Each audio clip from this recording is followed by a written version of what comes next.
Hi guys, Ronnie here and welcome back to the workshop. Again, I have my coach Arek here with me. Hello everyone. And we are going to discuss one more topic of our time trial series. So we already talked about what you need to do in training, in preparation. And the reality of time trialing is that no matter how well prepared you are, if you don't get the pacing right, the result is not going to be very good. So this is exactly what we are focusing on today. Because no matter how much power you have, if you don't use it correctly on the course, it might not bring the desired result.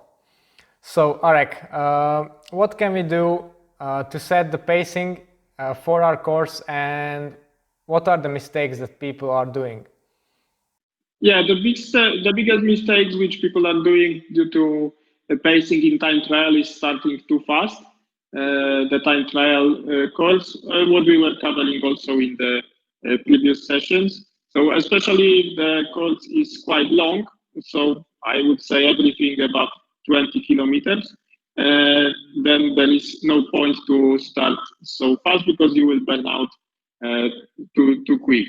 And also, if on the course there are rolling hills or headwind, just try not to go through it too fast, especially in the first kilometers of the race. Because, for example, you have 20 kilometers race, and on the 5th kilometer there is a headwind of 1,000 meter, let's say, and you are going 120 to 130% of FTP because you can do it in the first part of the race, but then when it will be the same situation in the end of that course, you cannot sustain even 100% because you will build up the lactate in your muscles and you can't go so fast. So the pacing is crucial.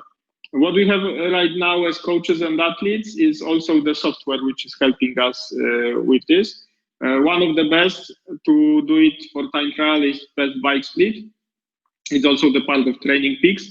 So what is it doing is that we have the course uploaded from Strava or GPX file, and it is predicting what pace will be the best in every section of the race. And the result is that we are uploading this file into the device which we have on the bike, and in the real time it is showing us which power we should sustain to make the course optimal or in the optimum pace. So here for example, we can see the course as we are going here as the rider, and it is showing us which power we can sustain to make it better. So it is calculating the CDA, the details of the bike. We can even compare which set of bike or wheels it's best to use on the given course. And also it is giving us time analysis. So for example, we can see if we have better drag, let's say for 2%, then what is it giving us on the whole curve? So it will give us 18 seconds.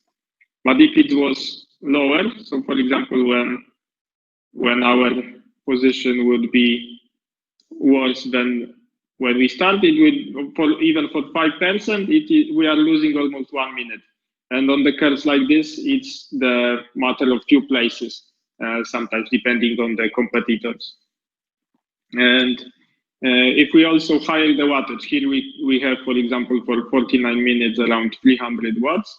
So if we make it higher for 5%, it will also give us 1 minute. But also think about this: when your power is already quite high, and to bring it 15 watts more, it's much harder than to make your CDA, for example, for 5%.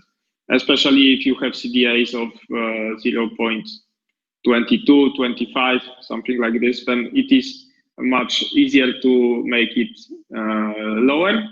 Also, and along with working with power, because if you work on both, so your power is higher and your drag is lower, then you can save almost 2 minutes. So in this kind of curves, it's really big difference. And we will not stay long on this. You can try it for free, I think, for some parts. Especially, I recommend it for those of you who are trying to get best times on the segment. You can also use it on Strava segments, and especially if it's long. So I mean everything around 10 minutes or higher, because otherwise you can just go full out every time. But everything above 10 minutes, I think you should pace correctly. And you, Ronnie, how do you pace yourself, and how Best Bike Split and other things helped you to do it? Well, if I look at my previous races and efforts that I've done, the easiest thing in the world is to pace a flat there and back course, because then you just do the same power as consistently as you can, and it will almost be guaranteed that you get the best time possible. But when you start adding hills and wind to the mix, it's not so easy. And even though I had quite a lot of experience, I knew where I needed to push a bit more or a bit less. I wasn't exactly sure by how much. But since Best Bike Split is using the data from what you already have, it gives you the exact amount of power that you need to optimize the time. And this course that you're showing right now, I've done it without Best Bike Split. And on the parts where I needed to go hard, I went too hard. Yeah, we can show it also, because it was the first segment we had done, yeah, here in April. Yeah, also this one and then the second one.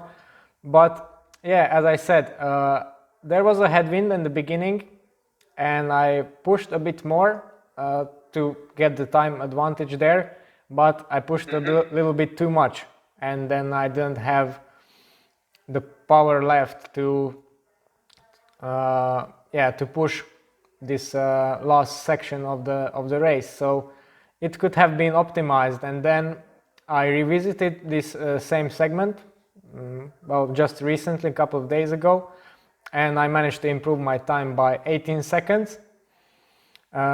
So with a slightly less power, actually, less average power. So yeah, this is the power of pacing, is the first thing. And the second thing that Best Bike Split allows you to do is to keep an eye on your position. Okay, it's not perfect, and it's no substitute for aero testing for sure, because you would need a wind sensor for that, but it generally gives you an idea of, well, for example, keeping your head low. That's very important in time trialing. And if you analyze your rides, like I have now, that I have access to the software, I can point out where I'm starting to fade and where I'm starting to lose my head position, or generally my whole position a little bit, and then I'm losing time. So what I've also focused on in the next one, or in the next attempt, the recent one, is that I tried not to go as hard on the power, to really, particularly in the beginning, have a little bit of reserve so I can really focus on my position. And then I pushed a bit harder where I could, and at the end where I had something left. And if I compare the files, the position was better, the power was more evenly paced, and the time was better, more importantly. So yeah. But and the conditions of the curves were even harder than here, yeah? And you had beaten the time. Wind wasn't so favorable, so yeah, it's and 18 seconds is, it doesn't sound like much, but it can be the difference between first and 10th place. So in a flat course, because there the differences are really small. So it's very, very important, and definitely something you should need to look into. Also, now that we don't have the races, I'm doing these segments because even though I'm going to repeat this again, I have quite a lot of experience, but still there are these subtle improvements that can make you faster, and if you don't go for these maximum efforts yourself, even without the racing, then you have no idea about the mistakes you're making. Yeah, and also from the training perspective, it's just getting used to that maximum pacing, because if we will have the racing, let's say from August, and you will not have the maximum trainings, workouts, segments like for the last year, let's say, because let's say it will be like 10 months, let's say. So your body will not get used to, and it will be not enough to do just a few maximum burnouts before the race. So I am also encouraging you to include such a segment or another form of pacing yourself for the maximum, especially if you are preparing for time trialing, which is the art of suffering also. Yes, also not just physically, but mentally, you need to get used to it. And the third thing I would like to point out is also the equipment, because of course I have my training setup behind me. That's one thing, you use that all the time, but you need to also try out your race equipment before the actual racing is beginning, because you need to know how does it handle in the wind, in the corners. It just builds more confidence if you train also on your race setup.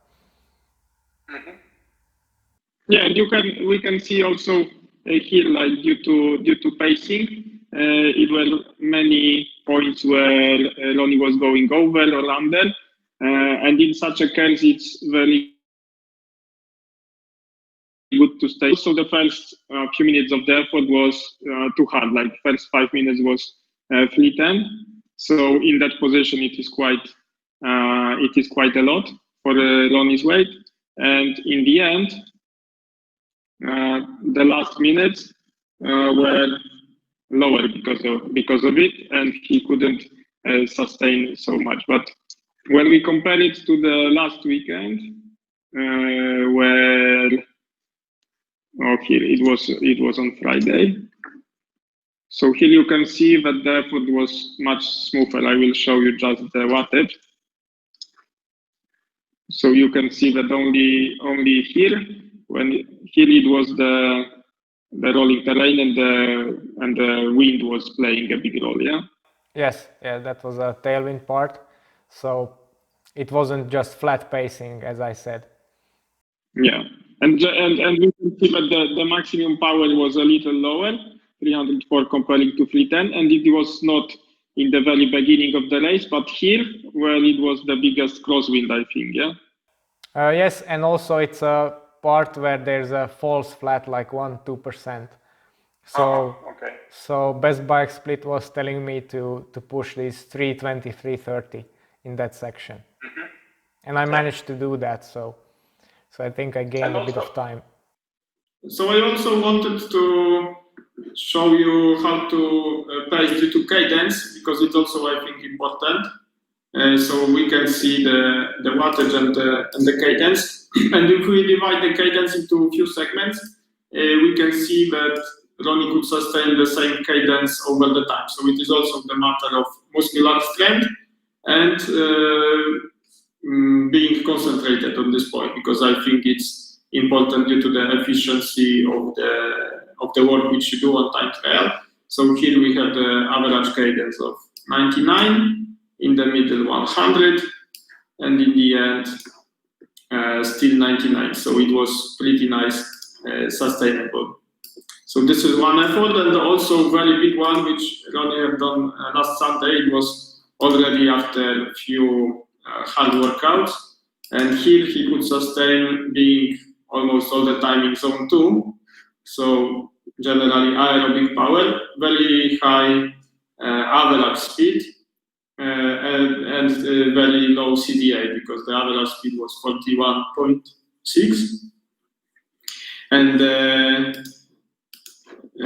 the power he could sustain was not so big, and the average speed was really nice. So it is comparing, it is due to very good position, low CDA, and being concentrated on the effort.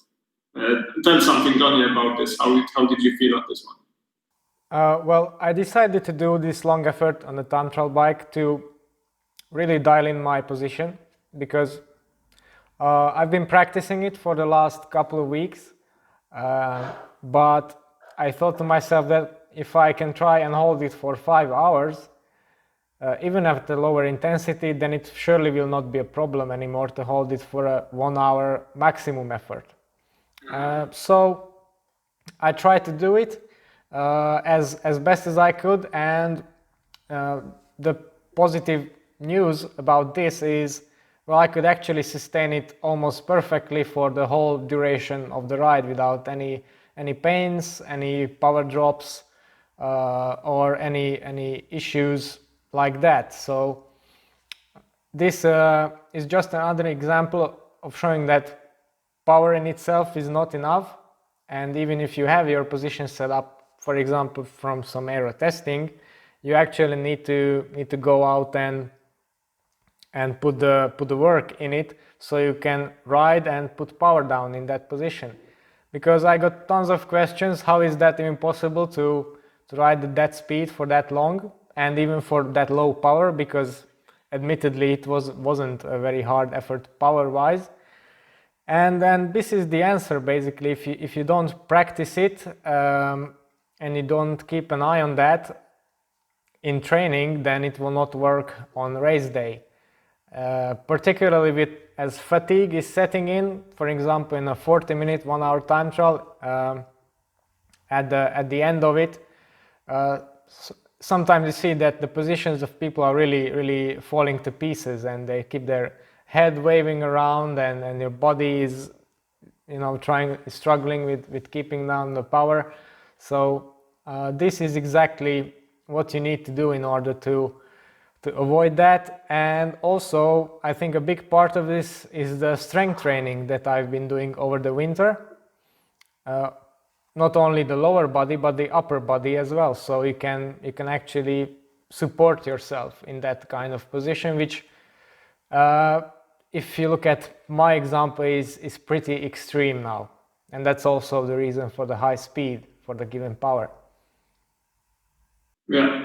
So I think we have few components of good pacing, just to sum up everything. So first one is keeping an eye on your power which you are generating, and not starting too fast, and not bending your legs over every hills, but trying to be as close to the average power which you want to achieve over the course. I would like to add here, sorry for interrupting, that it's always better to be a bit cautious in the beginning, because you might feel fresh, you might feel motivated, but in the beginning you just need to hold back. It will pay dividends in the back part of the race in the end. Yeah, it is the feeling, because I was also racing time trials when I was competing professionally, but it is the feeling like you were pedaling in the air, like you have so much in the legs that you want to give it out, but you have to hold back. And remember about the final kilometers, not that this is the first 5, but you have to do like another 20, 30 or something, and it is the kilometers that you will suffer, and the power which you give right now you will not take out in the next part of the course. So it is crucial to the pacing, and also remember about the cadence, and not starting very fast, like 100, 110, and then it is declining, so that the speed most of the times is also declining with this kind of behavior. Yeah, also because you need, on the time trial bike, you can't put out big power at low cadence. It's just not really possible. So you need to keep an eye on that as well. Yeah, or you are 100 kilo or above guy who has muscle, who has big muscle, but Generally, the cadence around most of the time trial is around 88 to 100 is the best. 88 is even very low for such speeds. Yeah, also because of the speed you're traveling, your inertia on the bike is higher, so high cadence is just more natural. Yeah. Okay, so I think we have it. Thank you very much for the next episode. Okay, Arek, thanks a lot for your time and insight again. And yeah, we'll see each other in the next one. Thank you and goodbye. Thank you, and give your best on time trials and the segments. Yeah, I will try. Bye. Bye.